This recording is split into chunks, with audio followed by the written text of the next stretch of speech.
السلام علیکم ناظرین، یہ سٹوری ایک ایسے لڑکی کی ہے جو کہ ایک خوفناک گھر کے بارے میں بتاتی ہے اور ایک خوفناک سایہ کے بارے میں بتاتی ہے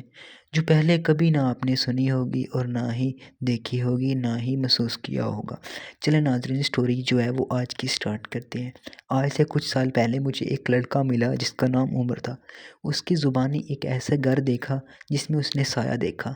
تو اس کی زبانی آج سے کچھ سال پہلے سن 2018 میں اس نے ایک گھر دیکھا جو ایک رات کے 2 بجے اس نے ایک گھر دیکھا جو ایک صاف روڈ جا رہا ہے اور اس پہ کوئی آس پاس کوئی مکان کوئی اور چیز نہیں تھی، صرف ایک گھر تھا۔ اس نے گھر دیکھا اور اس کے مطلب اندر سے کچھ ایسی آوازیں آئیں کہ گھر کو ایکسپلور کرنا چاہیے، گھر کو دیکھنا چاہیے، اور اس کے آس پاس کوئی بھی نہیں تھا۔ وہ اکیلا وہاں پھنسا ہوا تھا، اس کی گاڑی جو تھی وہ وہاں پہ خراب ہو گئی تھی اور اس نے کہا کہ میں ایسا کیا کروں، اب مجھے نہ سمجھ آ رہی۔ وہاں پر نیٹ ورک نہیں تھا، تو وہ آہستہ آہستہ آہستہ چلا اور جا کے اس نے وہ گھر کو دیکھنا شروع کر دیا۔ جیسے ہی اس کے دروازے کے پاس پہنچا، اسے ایسا محسوس ہوا کہ اس گھر کے اندر کوئی بول رہا ہے، لیکن ایسا کچھ بھی نہیں تھا۔ اس گھر میں کوئی بھی بول نہیں رہا تھا اور گھر کو ایسا تالا لگا ہوا تھا جو لگتا ہے صدیوں کے ساتھ لگا ہوا تھا، ٹھیک ہے۔ اور اس نے گھر کا جا کے تالا دیکھا اور اس نے کہا کہ کھڑکی کے اندر دیکھنا چاہیے ہو کیا رہا ہے، لیکن وہ اندر سے گھبرا بھی رہا تھا کہ رات کے 2 بجے کون سا ایسا گھر نہیں دیکھنا چاہیے، مطلب ایک خوفناک پرسرار چیز ہو سکتی ہے۔ اس نے کھڑکی سے دیکھا کہ اندر کوئی چیز نہیں ہے اور کچھ بھی نہیں ہے اور زنگلوت، اور وہ اندر سے اندر گھبرا رہا تھا کہ کوئی نہ کچھ چیز تو اندر تھی جو ابھی بول رہی تھی۔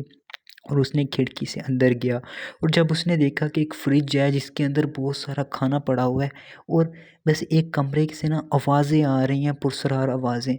لیکن اس نے ہمت کی اور جب سے وہ دروازہ کھولا اور ایسے لگا کہ جیسے کچھ تازہ بریڈ پڑا ہوا ہو، اور وہ دیکھتے ہی مطلب اتنا ایک انسان بھوکا ہوتا ہے کہ وہ کھانا سٹارٹ کر دیتا ہے، یا پھر مطلب اس کے اندر سے گھبراہٹ بہت تیز ہوگی اور اس کی دل کی دھڑکن اتنی تیز ہوگی کہ آپ سوچ نہیں سکتے۔ تو خیر اس نے مجھے بتایا کہ جیسے ہی وہ اس کمرے کے پاس گیا، اس کمرے سے مطلب کسی کی رونے کی آوازیں اور ایک ساتھ کچھ گڑیاں پڑی ہوئی تھیں، اس کے ہنسنے کی آوازیں، ایک کی ہنسنے کی آوازیں اور ایک کی رونے کی آوازیں۔ جیسے اس نے یہ دیکھا اور وہ کھڑکی کی طرف بھاگا، لیکن اچانک جو کھڑکی ہے وہ لاک ہو گئی اور وہ وہاں پہ سہم گیا کہ ہوا کیا ہے، لیکن پھر وہ اچانک سے پھر کھڑکی کھلی اور وہ وہاں سے بھاگ گیا۔ اور جیسے ہی وہ وہاں سے بھاگا، ٹھیک ہے، اس نے مجھے بتایا کہ میں اتنی دور چلا گیا کہ مجھے اپنی گاڑی تک کا یاد نہ رہا، ٹھیک ہے، اور وہ کچھ دیر قبل دوڑتے دوڑتے جب تک وہ بے ہوش نہ ہوا اس کے پاؤں رکے نہیں، اور جب اس کے پاؤں رکے اور پھر جب آنکھ کھلی تو اسے پتہ چلا کہ میرے ساتھ یہ ہوا اور صبح کے ٹائم۔ خیر جو ٹائم گزرا سو ہو گیا، اور اس کے بعد اس لڑکے کو ہاسپٹل لے کے گئے اور وہ کچھ تربیت جو ہے وہ بہتر ہوئی۔ پھر اس نے اپنی گاڑی کے بارے میں بتایا اور اسی گاڑی میں بیٹھے اور واپس اسی کی گھر کی طرف چلے گئے کہ اس گھر کو دیکھا جائے کہ اس گھر میں کیا تھا، لیکن ناظرین وہ گھر کبھی ملا ہی نہیں۔